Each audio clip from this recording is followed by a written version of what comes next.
it's Carrie again with another rendition of Gardenside Chats. Thanks for joining us today. It's a lovely day out in the garden. Today we are going to talk about trellising. And for me in my garden, it's a timely topic because I've got some peas that are, doing okay. And the peas need to be trellised. So I want to do that sooner than later. So we're going to do it today, and while I kind of show you just quickly how I'm going to set up my trellis for the peas and the cucumbers that I'm going to plant after the peas, we'll talk about other things that need to be trellised, how you go about trellising things, some various materials you can use to trellis, and all that kind of stuff. So let's get started. Okay, so what is trellising to start with? Trellising is when you grow a plant or a group of plants kind of up into some sort of vertical space. So usually that's like up a fence panel. It can be up some bamboo poles. It can be in the shape of like a teepee. It can be like in just like a flat plane, like a fence. It can be an archway. So it's just using vertical space in your garden to lift vining plants up off the ground, or other plants that might not vine but need the support up off the ground. That gives you, one, more space to garden, and two, some plants just need to vine.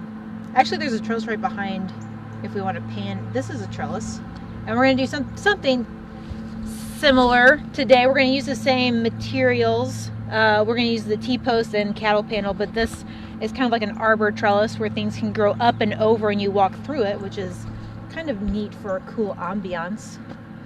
The trellis we're doing today is just, we're going to put a fence down, and it's going to be about 4 feet tall, just straight.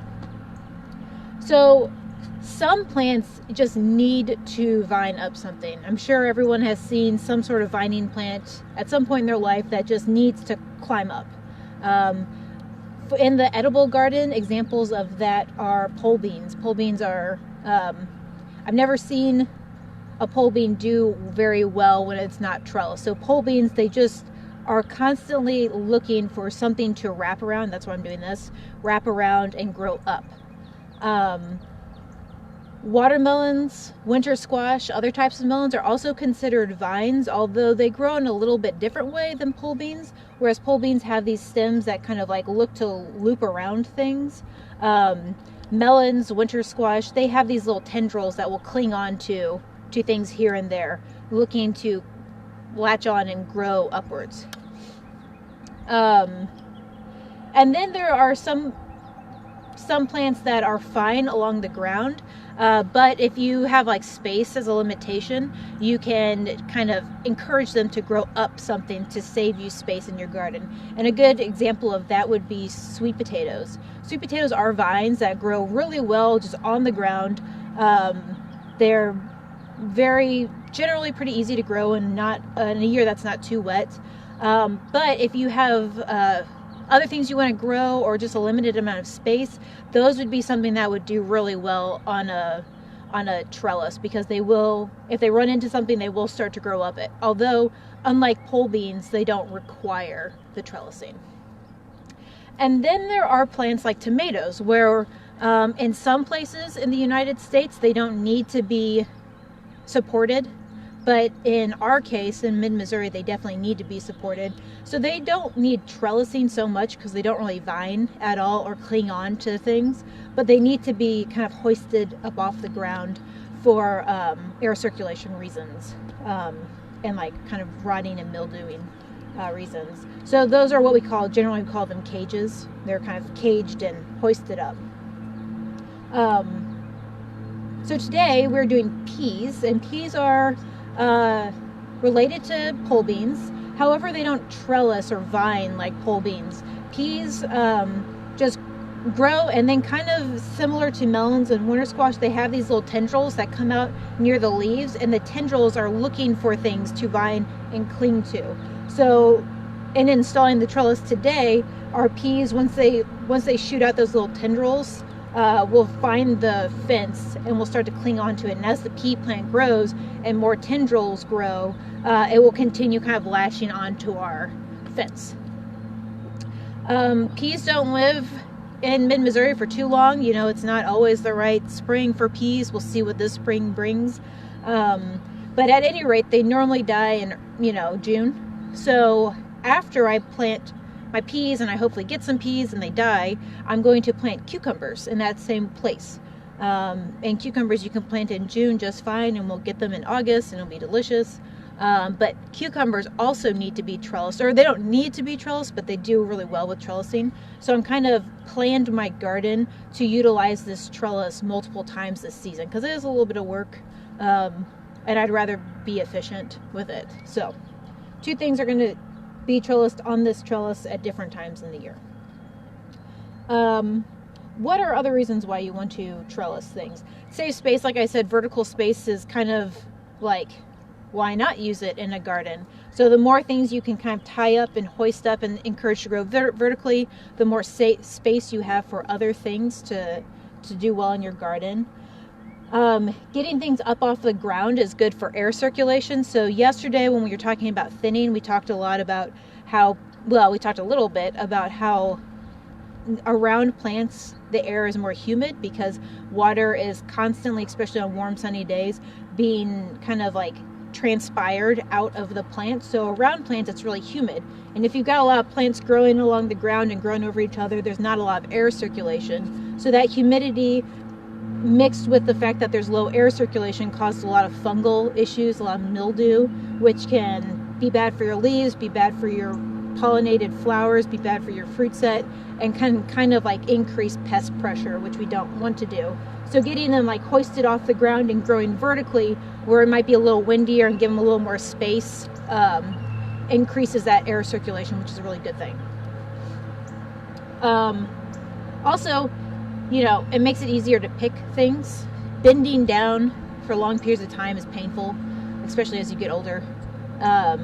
So having things kind of be up here, you know, like harvesting up here, is easier than kind of bending down, picking beans off the ground or cucumbers. Also, it can be a lot easier to find them. Cucumbers in particular can be hard to find under all those leaves, but if you have them hoisted off the ground growing on a vertical trellis, it makes it easier to physically see them. And there's some things like cucumbers that you want to see like right away, otherwise they don't last very long on the vine. Okay, so just to recap before we do our little trellising demo, what plants do you need to support in your garden? Well, right now, this spring, what you need to be trellising pretty much are just peas. A lot of other spring things like greens, broccoli, that kind of stuff doesn't really need to be caged or trellised or really supported, really. So peas are kind of what you're trellising now. Then in the summertime, there's kind of this whole world that opens up of vines. You've got pole beans, winter squash, melons, sweet potatoes. Tomatoes, like I said, need to be caged. Summer squash could, depending on the variety, could benefit from kind of being caged and hoisted up off the ground as well. So those are kind of the things you need to be thinking about as far as like providing trellising when you plant those things. Okay.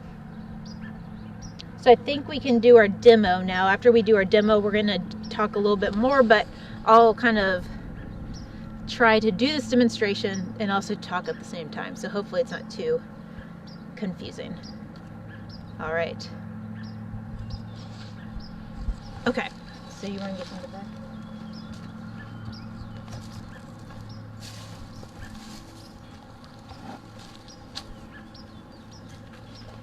Okay. Actually, Michael, let's walk straight back. So this is a cattle panel that I picked up at, and then maybe kind of just walk that way.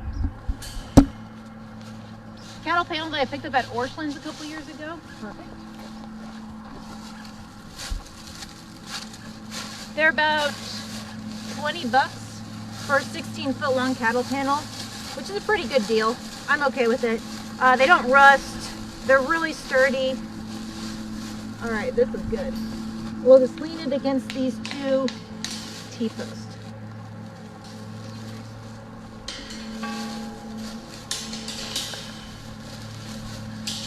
Perfect. Perfect. Great. Wonderful. Okay, so this is our trellis. This is going to be the trellis for the peas and the cucumbers. The peas won't get this tall, so, but the cucumbers will probably vine over the entire fence if it's a good year, which is great. So if we want to like look down at the peas, so here's some peas. Honestly, they're kind of like anticlimactic right now. There's something that's eating them, which is really annoying to me. So you can see some have been like nibbled. I think they'll make it, but every night a little bit is nibbled more. But anyway, that's how gardening goes, and it's fine. It teaches resilience for sure. So there's no tendrils popping out yet. What's going to happen is as the peas get larger and like, you know, the spring kind of really gets going, there will be tendrils that kind of pop out around the leaves. And what's going to happen is the peas are going to get kind of tall, and then they're going to kind of flop towards the cattle panel, and then their little tendrils are going to hold on to the cattle panel, and they'll grow up the cattle panel. Okay, so to that point, there's two things. This is actually a little far for the peas. You want to place your trellis in an area where it's not going to take the plant too long to find the trellis. So maybe this is a few inches. This is pretty good. On this side, it's maybe closer to 6 to 10 inches, which is kind of far, but I think it'll be fine. So when these peas are dead and I plant the cucumbers, I'll probably plant them just a few inches off of this trellis. So placement is important. Also, timing is important. I chose to do this right when the peas popped out of the ground, because if the peas were like this tall and already like throwing out those little like tendrils, it would be such a mess to trellis this. It would be so much harder. So you want to get it when they're young. So just like everything in gardening, it's all about timing. Okay. Another tip about the trellis itself is it needs to be sturdy. So I have, in addition to having cattle panel, I also have a whole bunch of T-posts, which are these guys right here, and I pounded it into the ground. So it's not like sturdy like a house, but it's sturdy enough for the plants to vine over them. And plants that vine over something, one, they're a lot stronger than you give them credit for, and two, they start to act like a sail in the peak of their like maturity. So if like a really strong wind comes and this is a real flimsy trellis, it's just going to blow the whole thing over. That's happened to me. So really make sure that you've got the T-post or whatever post you're using anchored securely into the ground. I pounded this probably 1.5 to 2 feet in the ground. And then I'm going to use, I have what we call tie wire, which is really thin wire, and I will put it around. I left it over there. I'll be back.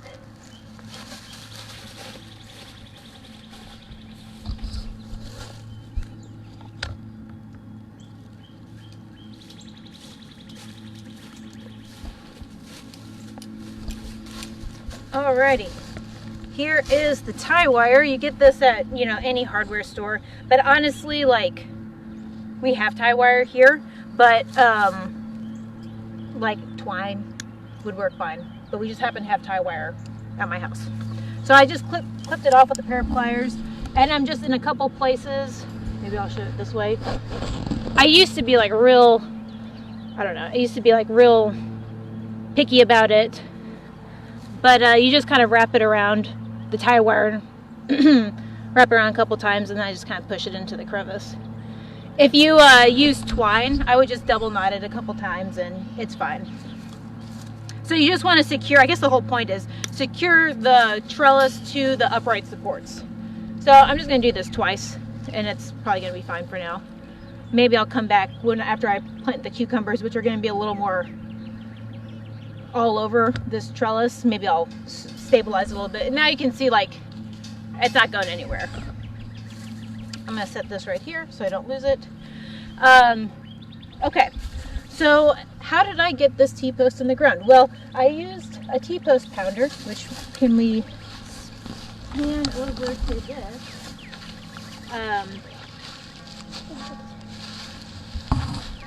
And so this is a T-post pounder. It's